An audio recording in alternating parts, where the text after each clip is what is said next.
तेरे टक्कर की एक लड़की मिली है, तेरे साथ शायरी बैटल करना चाहती है। तो बुला मेरे भाई। ये ले रागिनी, आपके साथ शायरी बैटल करो। इसको तो इतनी गालियां दूंगी कि ये ग्रुप छोड़ के ही भाग जाएगा।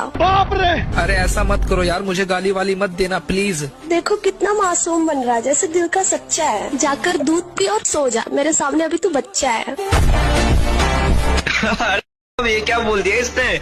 मेरी भी सुन कि 2 पल की जिंदगी मैं तो ऐसे ही जीऊंगा। वाह वाह वाह वाह। अपनी बरा तो ऊपर करो, मैं तभी तो दूध पीऊंगा। अरे भाई। मेरी भी सुन कि कुत्ता है तू, एक दिन कुत्ते की मौत मरेगा। पहले अपनी छोटी लुल्ली का इलाज करा, मेरा दूध पी कर क्या करेगा। अरे भाई देख भाई, मिल गए तेरे टक्कर के। ले मेरे भाई फिर इसे थाम कि फूल है गुलाब का, इसको ऐसे मत फेंको, तुम्हारी चीखें ने निकलवा दी। एक बार मेरा लौड़ा लेकर तो देखो। भाई भाग गई।